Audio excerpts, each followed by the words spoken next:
Good morning, everybody. What is up? It's Dr. Vibe here, host and producer of the award-winning Dr. Vibe Show, the home of Epic Conversations, and I'm the host of Epic Conversations 2020, Best Podcast News Award winner, 2018 Innovation Award given out by the Canadian Ethnic Media Association, and I host the only online conversation in the world for dads and fathers that is sponsored by Dove Men Plus Care. And as part of that team last year, I was able to reach out directly or indirectly to over 100,000 fathers around the world. So good Friday morning, Ryan Knight. How are you? Fantastic. Good to see you as always, Dr. Vibe. For those that don't know who Ryan Knight is, I'm one of the co-founders of the Afro Caribbean Business Network. We support entrepreneurs of African and Caribbean heritage, really to figure out what stage their business is in and then help them create a strategy and a blueprint to grow their companies exponentially. For myself, I'm an entrepreneur as well. I run a company called Detailing Nights. So we provide mobile waterless car cleaning. So we go to people's houses or your office, clean your car on the spot without water and using our plant-based, eco-friendly cleaning supplies. And shout out to our youth entrepreneurs this summer, in the heat, in the rain sometimes, getting it done, learning about what it feels like to be an entrepreneur and talk to clients, actually deliver a service. And hey, sometimes if a client's not happy, we go back and make sure we fix it and make them happy. So learning all those ebbs and flows of entrepreneurship, I'm really proud of them. And this Saturday, we're going to be doing a youth entrepreneur, what would you call it? Celebration. So in partnership with Empowered for X and the entrepreneurship space for, the entrepreneurship innovation space for Black youth. We're going to be doing that event this Saturday here in Brampton. So if you have a young entrepreneur, send them because they could get $500 for their business. Well, you know what? This is Detailing Nights weather this week. No complaints on my end. The sun is out. I mean, it's a bit heavy. Yeah. So you definitely have to stay hydrated, maybe have an umbrella sometimes, but yeah. It's the sun is just been beautiful. Wonderful. What's been going on this week other than Detailing Nights? The study group is going strong, slowly gaining some momentum. It came out of the Black Entrepreneurship Ecosystem Conference. So we've been doing these study groups each Tuesday evening, just to keep the conversation going, really talking about what principles should we have in place in order to work as organizations together, and then also what platforms could be used to improve communications and make sure that it's seamless so people can really know what's going on across all themes of the Black community. But other than that, slowly but surely making the move to Ajax and getting some. Is it confirmed? I would say we're 98% there. Wow. But that's where today's conversation I'm going to be very keenly listening to. But before that, how's your past week been? Well, first of all, is Brampton going to survive? What is Patrick Brown going to do? He's losing you. Hold on. Clearly, I was not capable of keeping Brampton what's the word that I'm looking for? Because the council has almost gone insane. So yeah. Oh, there's madness going on there. It's like I can't even keep up. I don't know why, how it's just unraveling. And now, yeah, man, something has to drastically change. And we are right in the middle of election season. So the change could happen now. It's just been an interesting few months politically for Brampton. Patrick Brown declares himself for the PC national race. Then he gets booted out of it. Controversy there. And then he comes, and he has announced, and correct me if I'm wrong, that he's going to run again for mayor of Brampton. He just did. It was this week, actually. So he made and then press release. This is blowing up on this Brampton city. It's just like, wow. So the reason things are blowing up is because Charmaine Williams, who was a counselor, she went to run for provincial. What am I saying? Federal. No, provincial. Sorry, provincial. So she won the provincial race here in Brampton. Congrats to her. She's now an MPP and an associate minister. But just before she won, Brampton, there was technically a vacant seat. So they tried to put, I believe it was Linda Jeffries in, but that process that they used to put Linda Jeffries in, I guess too early, was deemed illegal. So now there's like a rift between the councilors. So half of them wouldn't show up because that illegal thing was done. They're like, oh, we have to wait for legal counsel and for the ruling.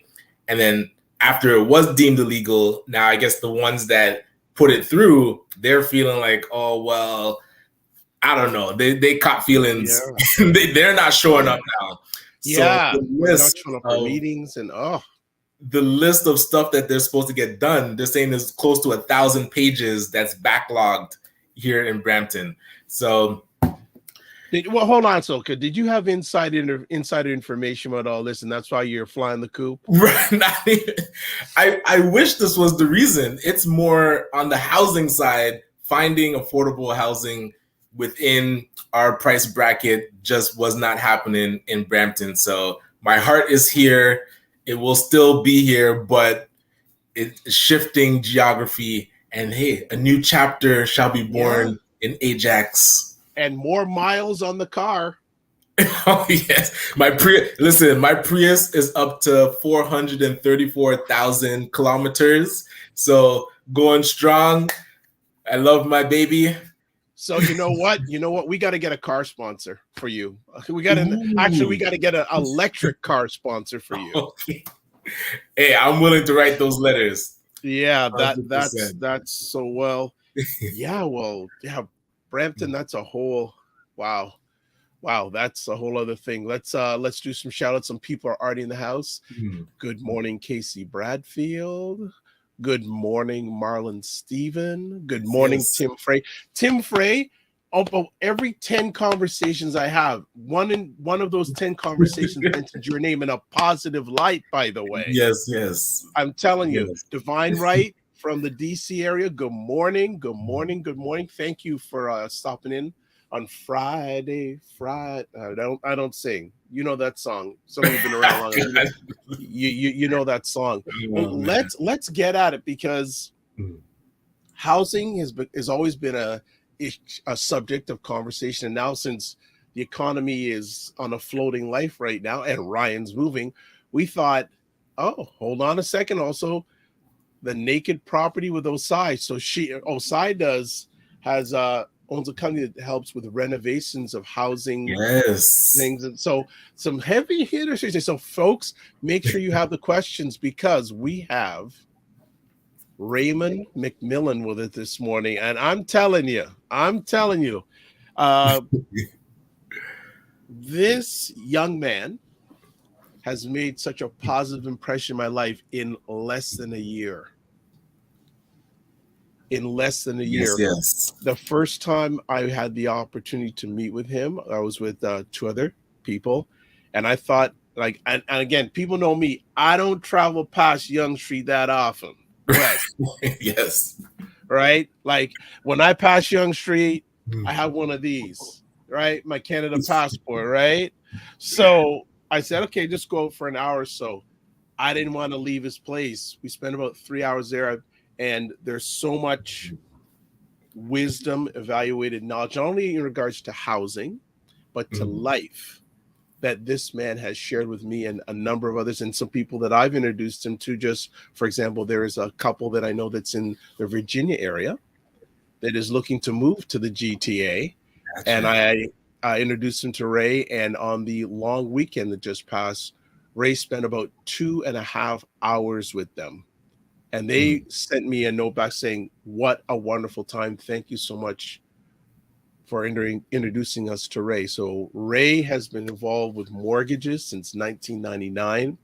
He has his pulse a lot on the housing market, especially in the GTA, but he keeps an eye on everything, like North American wise, what's going on housing wise. And I have to thank Ryan for introducing me to Ray. So good morning, Ray. How are you this morning?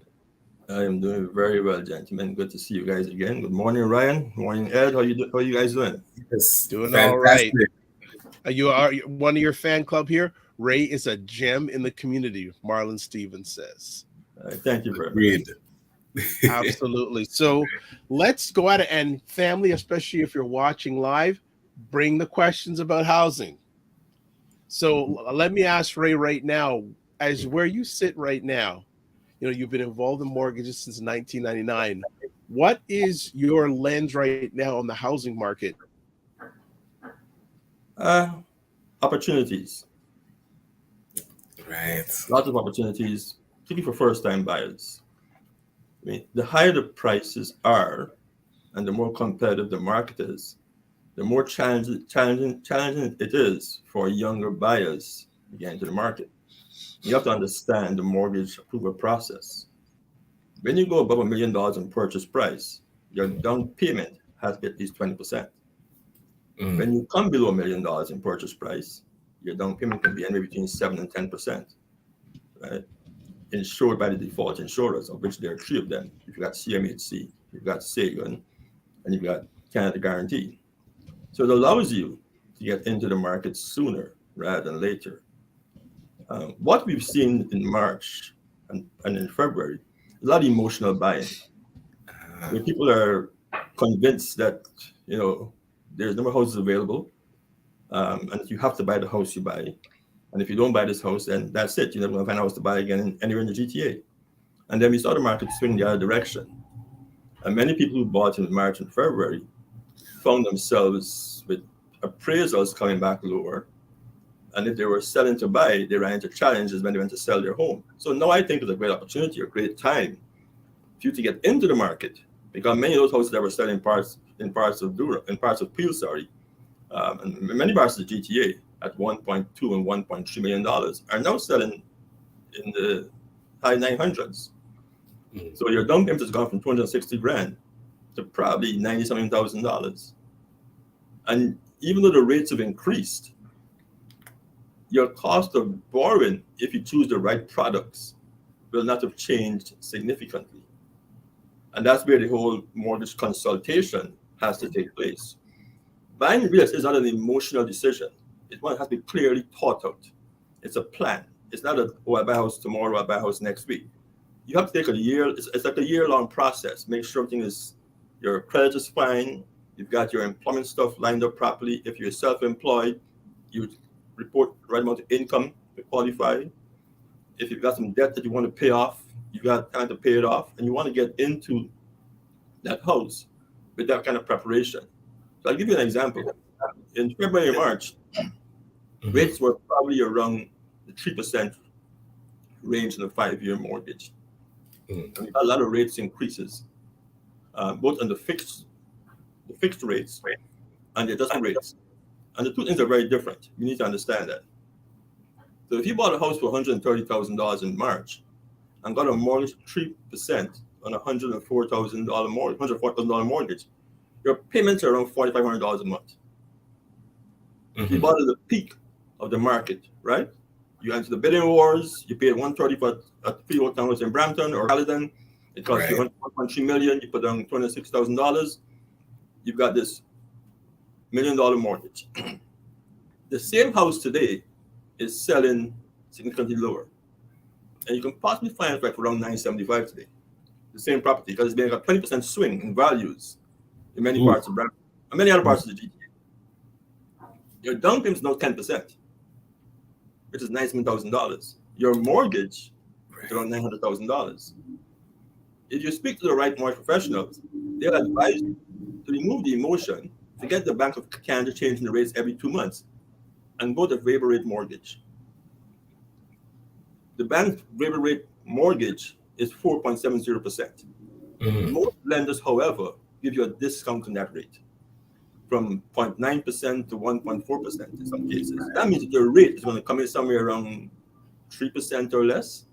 Your payment is the same $4,500 a month. So you're buying the same property 2 months later for a lot less with the same, even though rates have gone up. Because as the rates go up, the demand, the buyer pool reduces. Right. Less people are buying, it's less competitive. So housing is more or less on sale. So it's very important that you do the consultation. You sit down and you talk to the advisor, run different scenarios, and see what makes the best sense to determine how to go forward. And that's where I noticed, like in February, March, because we were on the hunt for about a year and a half, and now the prices were going up so quickly that you're getting outbid for everything. Like you said, it was very emotional. But in hindsight, it's like, yes, you're lucky that we didn't get caught at that point.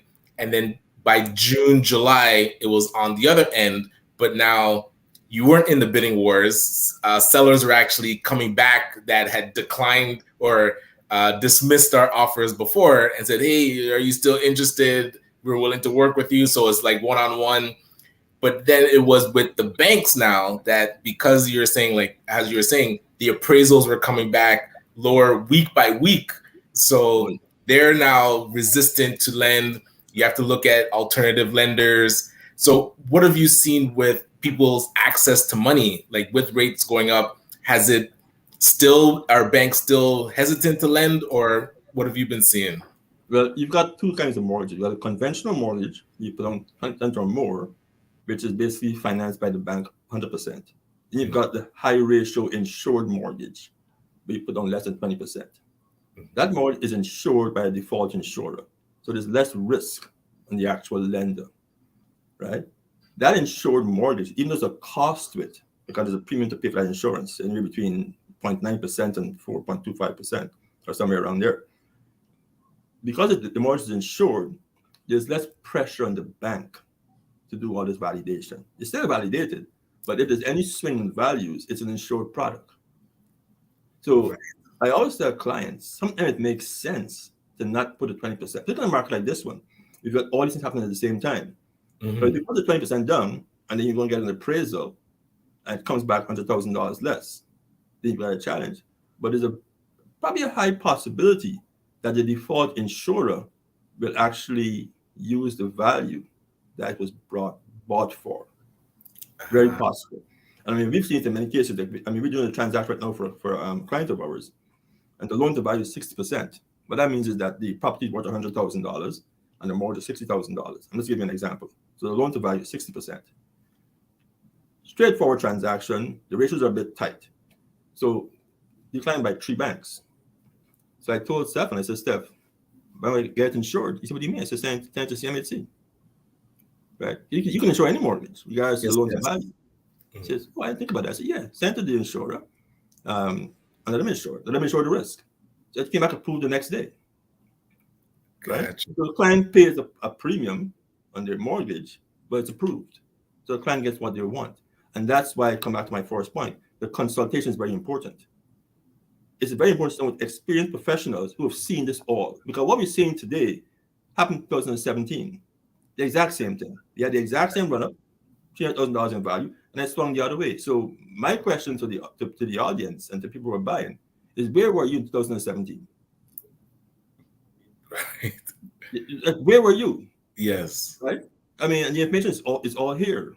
Just go to Google and check median house prices in February 2017 and median house prices in mid-2017, and you see the difference. And remove the emotion. Money is not emotional, it's logical. You can't be spending $1 million and using your emotions to make a decision. You're never going to win. Yes. You will never win in that process. You keep your emotions for your spouse and your children. Everything else is pure logic. Mm. You have to learn to do that. Right? And the other thing is too, I mean, you made a point of moving out to Ajax. I heard you guys in the preamble before I came into the conversation because of affordability. What a lot of folks forget that your affordability in housing also includes transportation. So the house may cost $100,000 more in Brampton, but by moving to Ajax, you'll be spending $200 or $300 more a month on commuting costs. Mm. That's what I brought. That's why I brought up the travel. Because back in the 2000s, it was Mississauga and Brampton. Mississauga was always more expensive than Brampton. People say, "Oh, we move to Brampton." And my question is, well, if you work around the corner here and you got a 5-minute drive to work, why would you move up to one less? It's going to take you 40 minutes to get down. I mean, your gas consumption is going to triple. Yes, yes. So is the house actually costing you more? So, Ray, a few things that I want to just bring up. First of all, have Dino Sia. Good morning from Tampa, Florida. Thank you so much for dropping by. Also have Nailene Thompson from Jackson. What's going on with you in Florida, by the way? And that Florida connection, man. There you go. Also, Naked Property with a Slices. This is definitely a good time for investors. Great opportunity. Definitely. It's always, I mean, this correction is an amazing time for investors. But Ray, want to ask you, yes, housing prices have gone down, but the price of everything else has gone up. Yes. I mean, the inflation rates are extreme.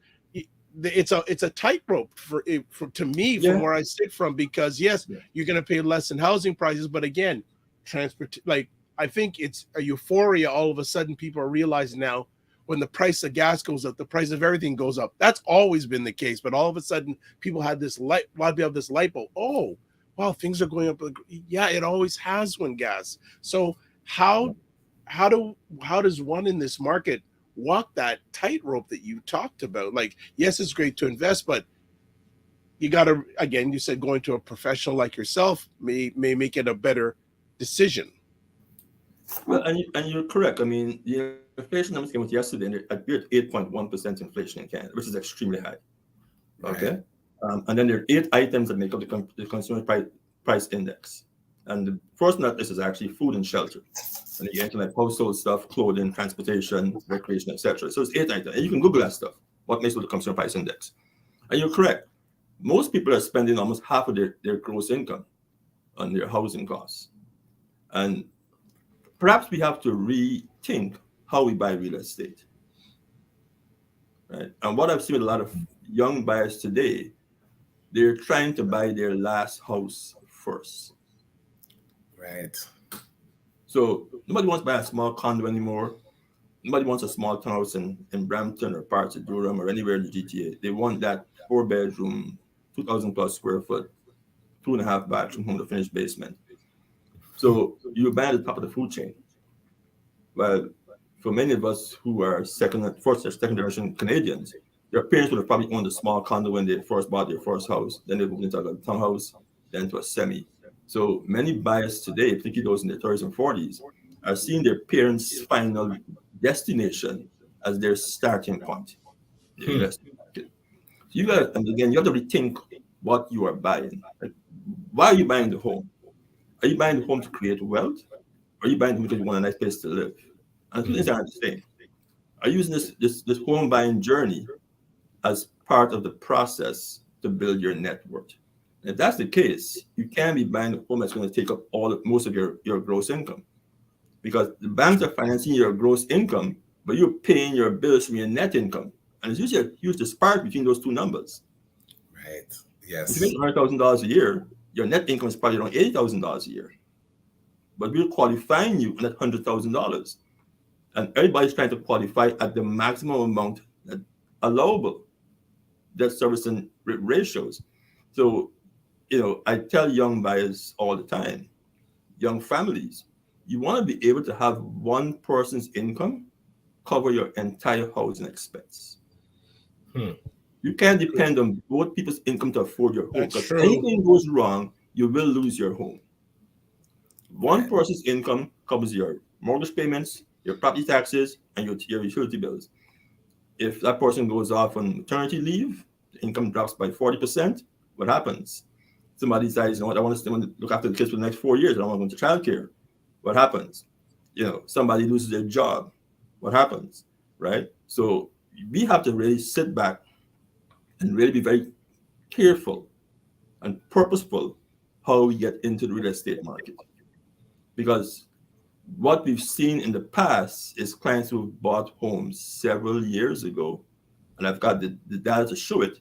Today, their mortgages are much more than they had 10, 15 years ago, because they're spending about $20,000 or more every year than they're actually earning, because we're qualifying you in your gross income, not your net income. Net income. Right? You have to decide what is your monthly mortgage figure you can afford. And most clients are dumbfounded. The clients will come to me and says, what can I qualify for? Well, based on your income, 1.2 million. Well, what do you want to spend a month? Well, around $1,800 a month. So the two figures aren't remotely close. Yes. Right? I mean, I just know what the figure is. It's $4,500 a month on $1 million mortgage. But you want to spend $1,800 a month. So that puts you somewhere around probably $600,000 purchase price. And so the consultation is what is required. Where you sit down, you understand what the client's situation is. Because a young family, like someone who has young children, will have much more household cost, than somebody who is single, or a couple who is childless, or a couple who has had their children leave the house. Yeah. And you got to deal with here, you got to deal with dancing classes, piano class lessons, you got to deal with Kumon. That's like $1,000 a month you're spending. Yeah. Does the person you're talking about your mortgage ask you those questions? So how can they advise you if they don't know your lifestyle? There you go. The consultation is the most critical part of the process to determine what to buy, where to buy, how to buy, and when to buy. Okay. Questions. There's questions as always. Divine Right has a few, and she says, I'm enrolled in the first-time home buyer programs here in Northern Virginia, and they are great opportunities, but the housing prices are still sky high here. Any advice to get into a house, grant ops, etc.? Yes, there are always grants in many local, in many municipalities. You've got to research and see what's available. The other thing you may want to look at is look and see what a multi-family home will cost in your neighborhood. So sometimes instead of buying a single family home, you might want to buy a multi-family home from 2 units to 4 units.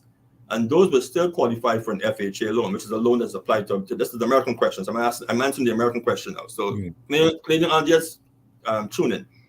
So an FHA loan will allow you to buy that house. It has 3 to 4 units over the one you live in for 5%, between 3.5% to 5% down payment.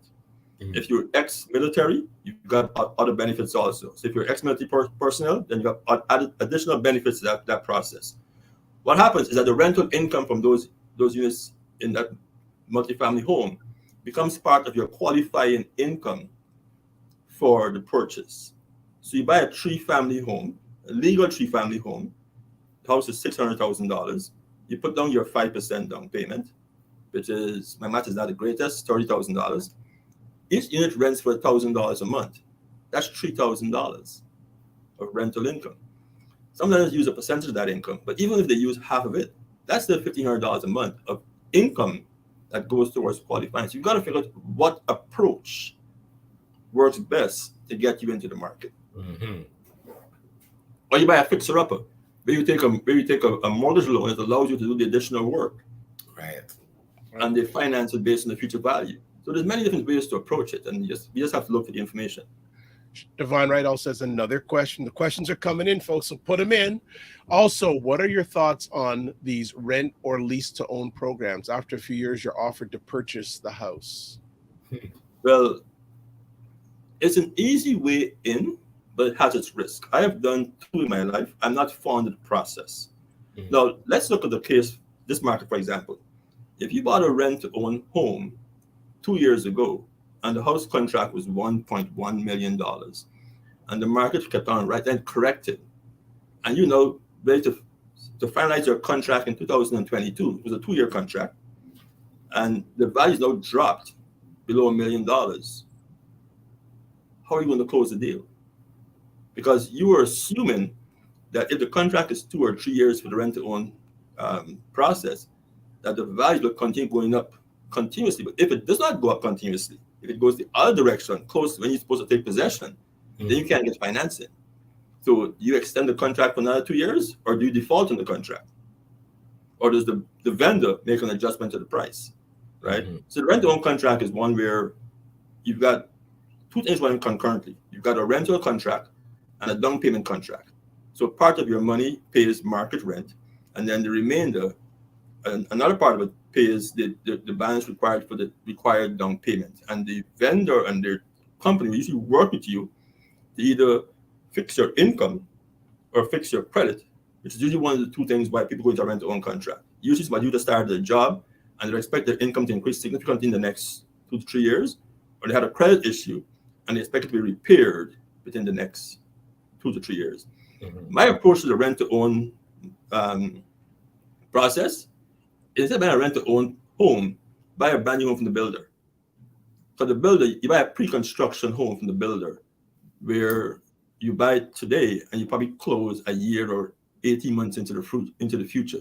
That will allow you to benefit from the appreciation of that property. Because as the builder builds their phases of homes, what usually happens, each phase costs more. So for some reason, the builder's homes are usually insulated from market swings. Compared, I don't know how they pull it off, but we just did one here supposed to close in 2 days, and that house appraised for I think $200,000 more than that person bought it for, and they bought it I think 18 months ago, right?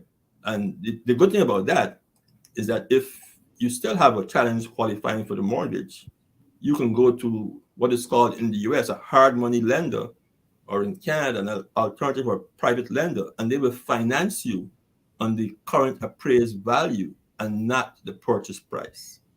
So it's still allow you to close your deal. It's gonna be a little expensive, but you're in your property. So that's how I'd approach that scenario. Well, and Divine Right is saying, excuse me, very helpful. I never thought of the multi-unit approach, and thank you for the advice and answers.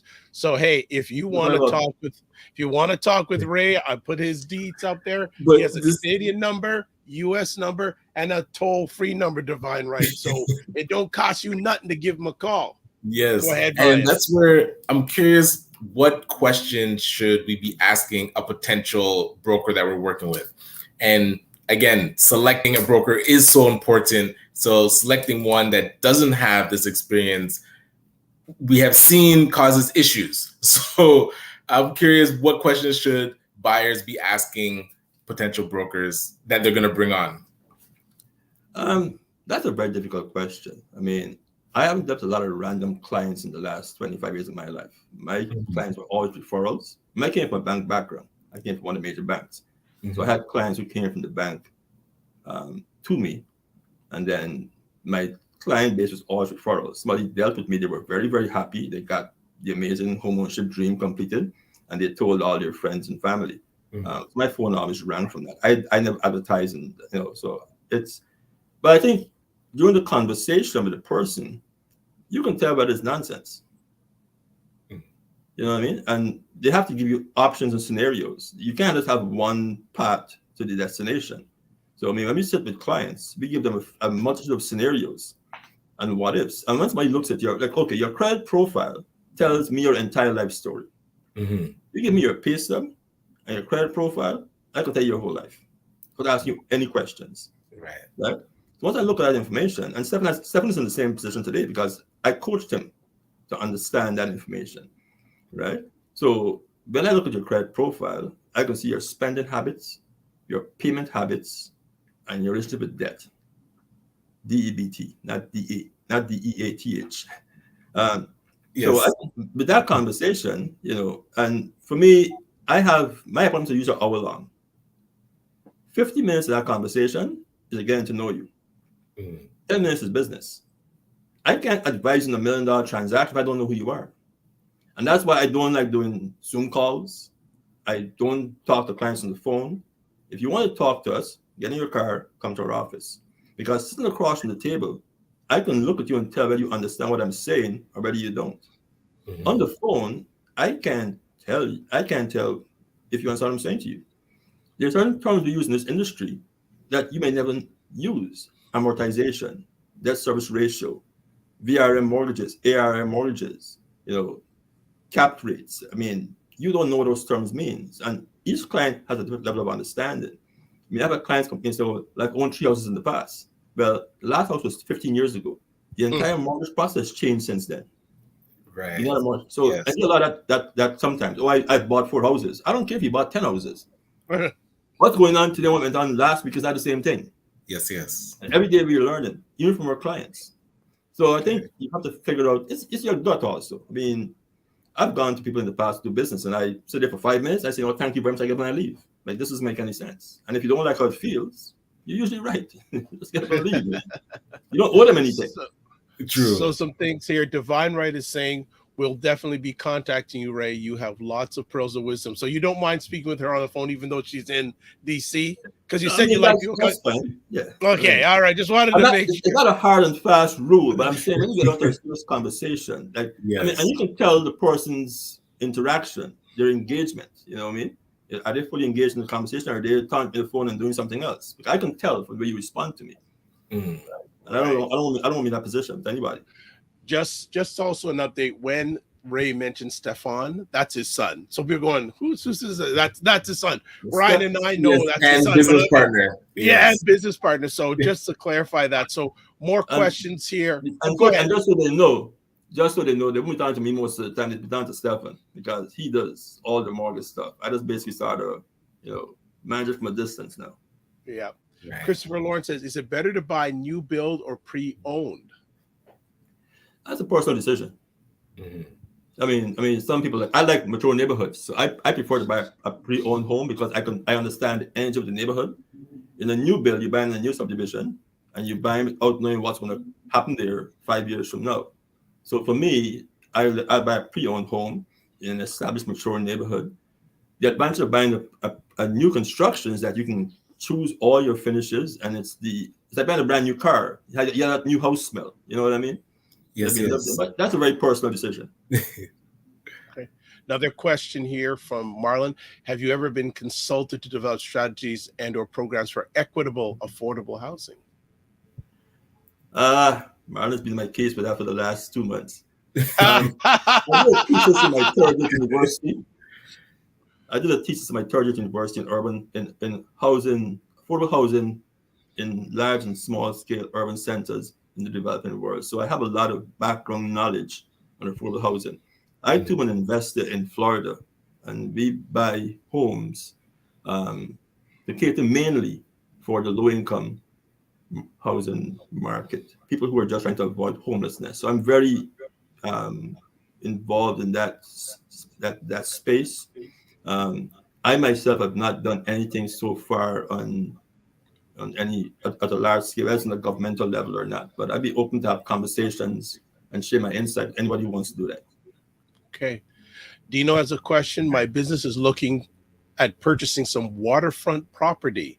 What are the things we should be looking for that can become issues? First thing is zoning. You have to know what you want to do with the property. So if the property is just land, I always tell people land has no value until it has a use. So I mean, the value of the land is based on what the future use is going to be. Are you going to build a house in it? Are you going to build a golf course? Are you going to try and look for oil? Are you looking for gold? So the value is what the use is. So the first thing you want to find, okay, what can I do with this property? What are the future uses? So do I want to put up a 4-unit home? Do I want to put up a single family home? Do I want to put up a mixed use type of property where it's part commercial, part residential? So the zoning is the first thing you want to figure out. Is the price comparative to similar pieces of land or property in the same area? When you finish your construction, is the price, the value of the land and the finished product. Is it work with the neighborhood? Because you don't want to build $1 million house in a neighborhood of $300,000 houses. That's not how you invest in real estate. You're never going to get it sold, right? And then, what is your exit strategy down the road? Right? How long you plan to hold this property for? You plan to hold it for the rest of your life? Is it part of your portfolio? You plan to, develop it, sell it? Like, those are the questions you have to ask yourself.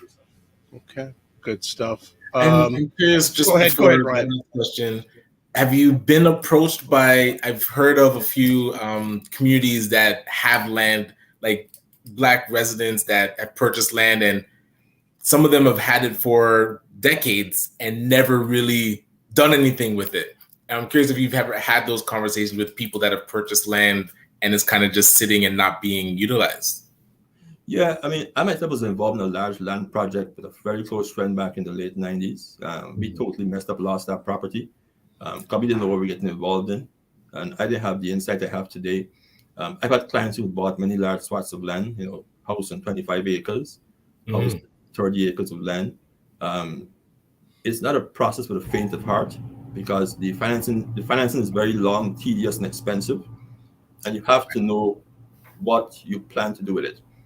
In some communities, you can cut that land up into lots that are smaller than 2.5 acres. Right. Because there's and some of the land, particularly in Ontario, excuse me, some of the land is on the Niagara Escarpment. So you buy 100 acres of land, and all you have is a bunch of trees. You can't do anything with it because protected land. So you have to do a lot of research when you want to get into land buying and land development.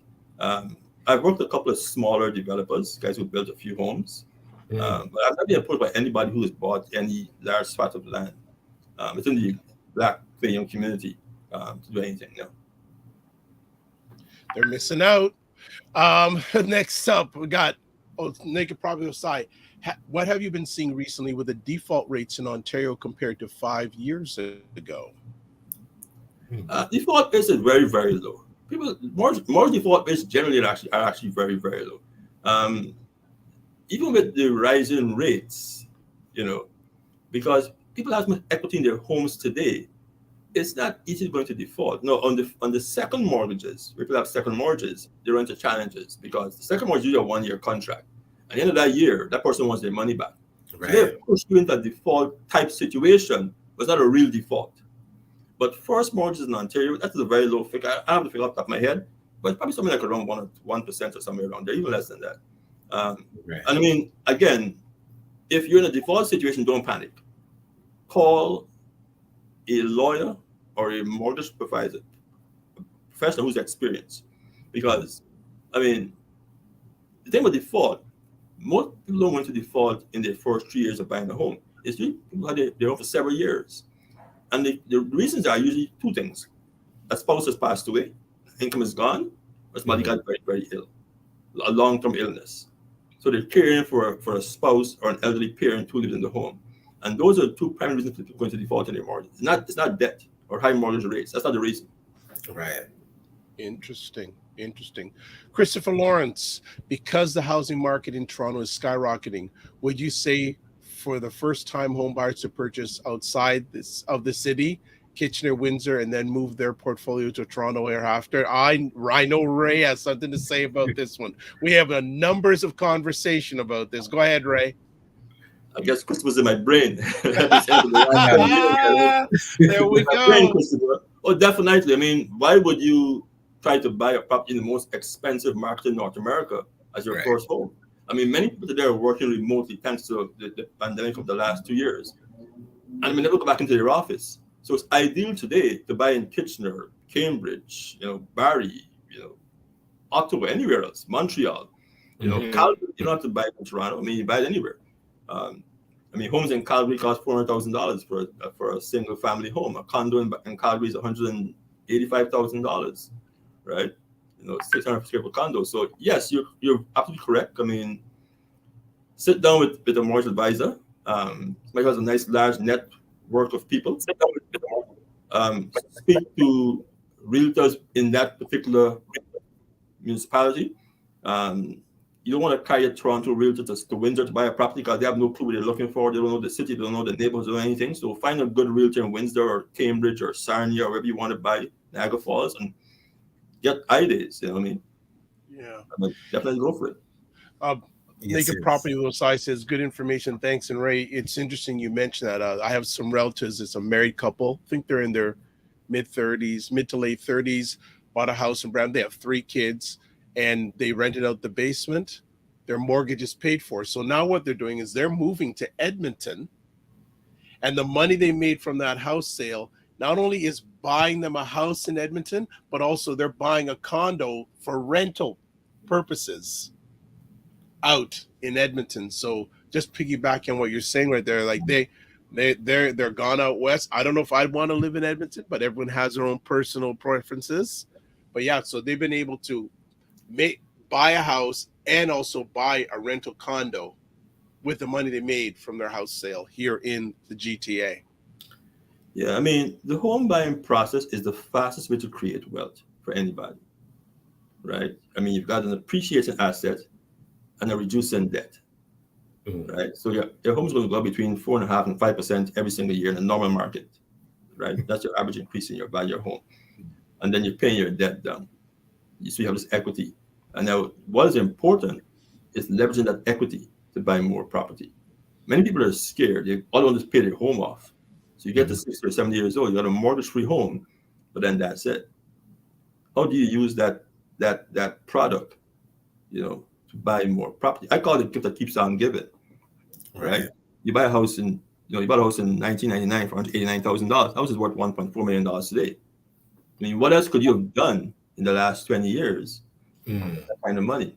I mean, the stock market is also a good tool, but you have no control of that process, and the swings are tremendous. I mean, the market's up and down. If you look at the Dow or the Nasdaq, every single day it's up and down. Yeah, it's crazy. It's crazy. Yes. And it's constantly changing. Companies are being bought, they're being sold, they're into problems, they've got all kind of issues. But the real estate, right? The impacts are very, very limited. You've got a couple of things that happen to real estate. The neighborhood changes, crime starts to increase, property values flatten, right? Transit comes through, there's construction ongoing for several years, it affects the values at some point. So if you can wait it out, the value will always go back up. You have time. So you need to have time to invest in real estate. When I say time, I'm talking about 10 to 15 years, right? The last 5 years in the GTA, you've had a lot of quick flip type investors where you buy a condo and it's worth $1 million 2 years later. That is not, you can't do it all the time. It's not continuous, right? It's a long-term process. And I was curious around, 2 questions came to mind. One around, you had mentioned earlier, these hard conversations you didn't say they're hard, but you said they have to be logical around your home and taking out the emotion. And recently I've had conversations with business owners that you have to have the hard conversation about, is this business viable? Should you actually walk away from it? So I wanted to ask for your guidance and advice around, how do you have those difficult conversations with home buyers that their heart is in something, but you're seeing logically it doesn't make sense? Well, mine is very simple. You shouldn't risk your home where your family is for any business. You can't afford to make your family homeless for your business dreams. If you watch Dragon Den, you hear Kevin O'Leary has the exact same opinion. Right. It's one thing he always talks about. So if you got a business, and I've got clients in that position where they've basically taken out close to $1 million out of their property to try to keep a business alive because they're emotionally attached to that business. Well, in my opinion, you need to sell the business or sell the house, one or the other, right? But yeah, I do not subscribe to the approach of using your house to finance any business venture that can possibly go sideways very, very fast. Now, you can buy into a franchise and it makes sense, you know what I mean? But you got to control that equity takeout. If your house is worth $3 million, you have a $400,000 mortgage, you take out, within reason, $300,000 to invest. That may make sense. But if you got a house worth, $100,000 and you're going to take out all the equity allowable to invest in something that you're now trying to start, it's going to take you 5 years probably get up and running where it's actually making you money. That means a very, very huge risk. So you've left your job and in this very, very uncharted territory. So I would not recommend that to anybody. Right. We are quickly running out of time, so we got to do some rapid fire questioning here. So Marlon again is asking, would you see it as a good idea to invest in real estate in a more affordable market and have those proceeds fuel your purchase in one of the more expensive markets like the GTA? Well, short answer is yes.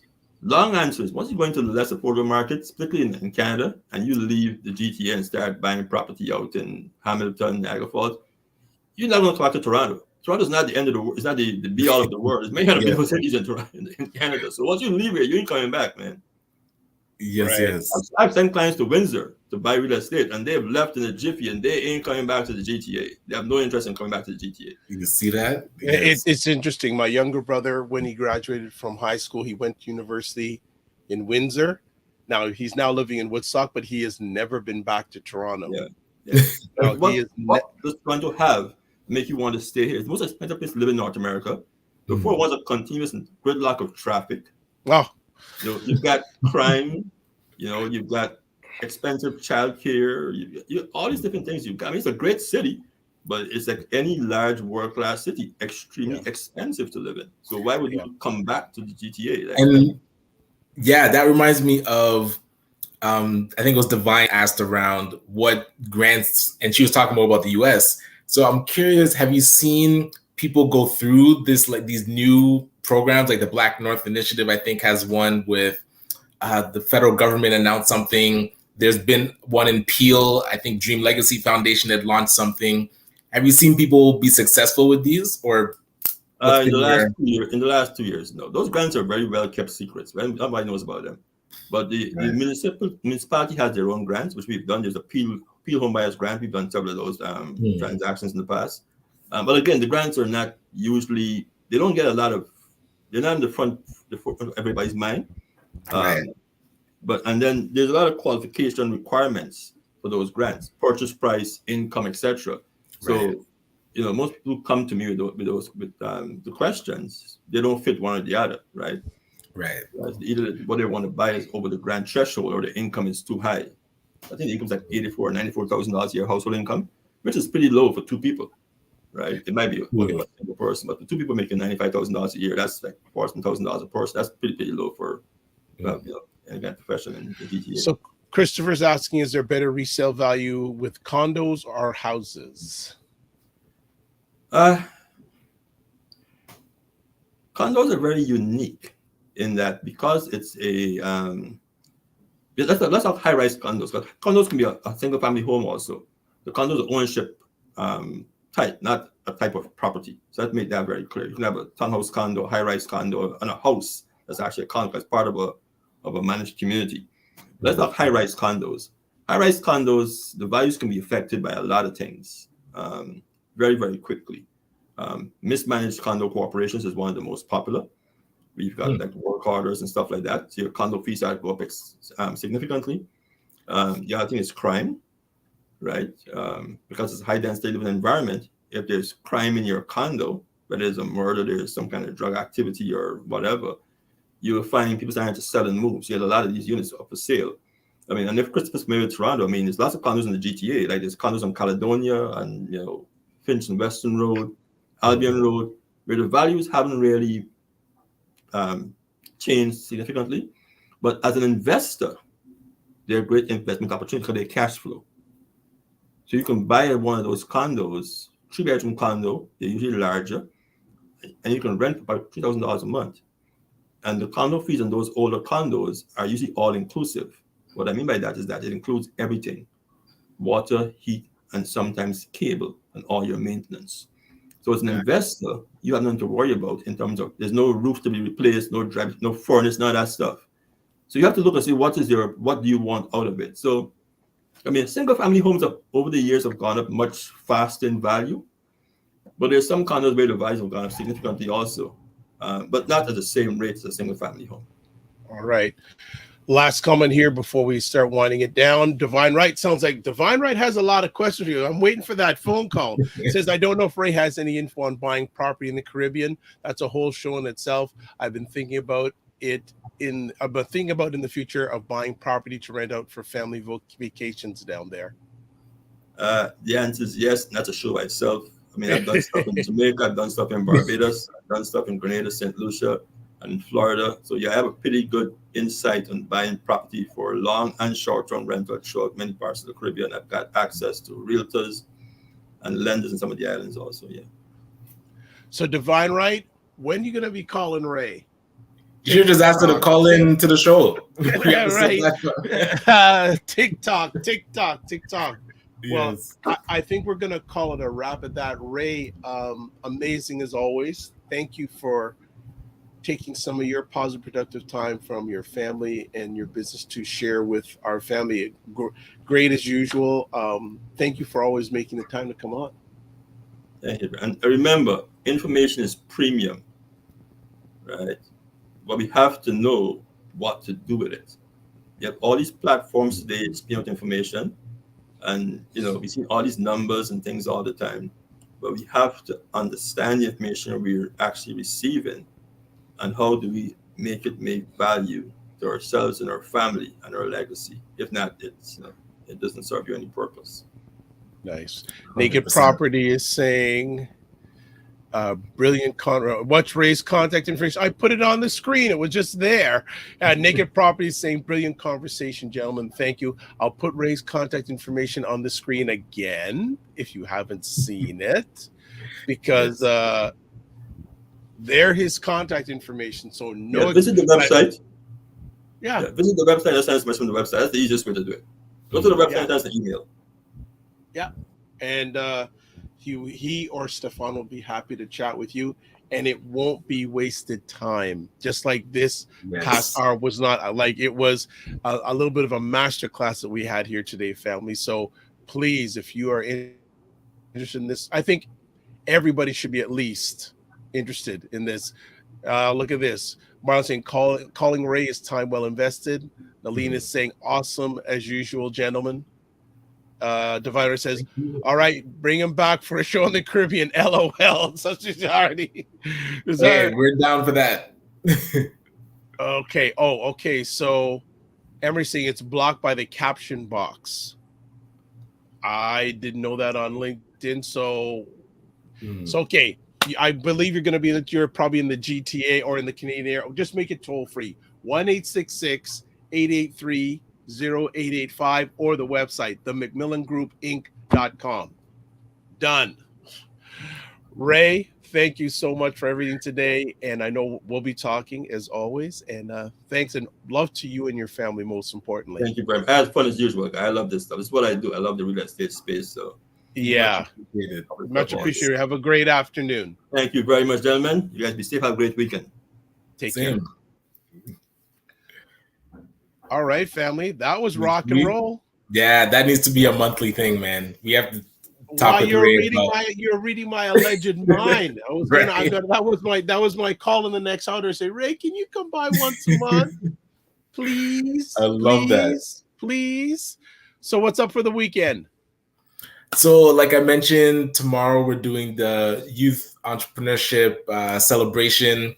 It will be here in Brampton at Empowered for X, the office, 16 Rutherford Road South. So if you're in the Brampton area, I'll send you the info. And if you know a young entrepreneur that wants to pitch their business, they could get up to $500 as a grant for their company. So Sunday will be out with the entrepreneurs from Detailing Nights, cleaning and learning. But that's kind of the weekend. How about yourself? Before we go any further, and Marie says that was great. Thank you, Anne-Marie. And BA, don't be a stranger. Come back, make it. And Divine Right, excellent show, fellows. Well, I'll know it's excellent once you make that phone call, Divine Right. That's when I know it's going to be excellent. For myself, somewhat quiet day. Well, not just doing stuff around the house today because most of the stuff got done during the week. Tomorrow, I'm actually hosting a 4-hour online summit called The Art of Finding Your Peace. Okay. So the art of finding your peace? Well, here it is, Journey to Peace, Art of Peaceful Living Summit. So the two main people behind that, Sid and Liz McNary, are based in Florida. We've really developed a good digital friendship. I actually we did a little promo with all the presenters last night. So if you want to catch the replay, it's on my YouTube channel, but I'll be hosting that. So that's going from 4 to 8:30 Eastern time, and then 9 o'clock tomorrow to have State of Things with Aisha and Jill. And then on Sunday, I have Black Canada Talking with Kitja Peters. So we are booked with conversations she's going to be talking about youth justice, and she's based out of the Ottawa area. So quite a full weekend. And see, we already have someone thinking, yes, a monthly show with Ray. Yes. So we're gonna make sure we ask Ray if he's more than happy to come on. And also too, Ray is a sponsor of this show, by the way. Yes. He sponsors our Monday shows. So really appreciate it. So family, thank you so much for taking the time. We hope that you have an outstanding weekend.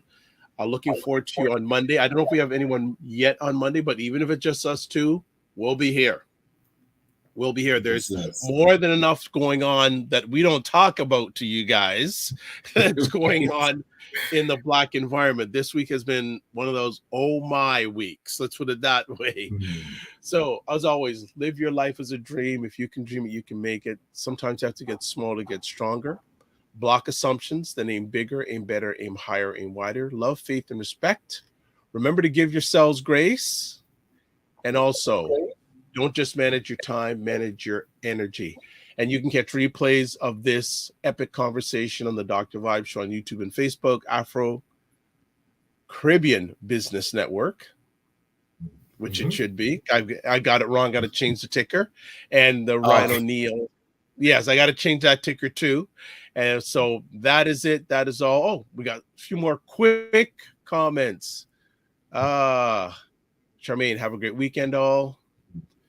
Divine, that call is happening. I took a screenshot of it, so stay tuned. I will see you tomorrow at the summit, Dr. Vibe, and Naked Properties saying awesome conversation. All right, family, God bless, peace well, keep the faith. Remember to give yourselves grace, and we will see you on Monday. And if most of North America is really hot right now, so please stay cool and stay hydrated. See ya.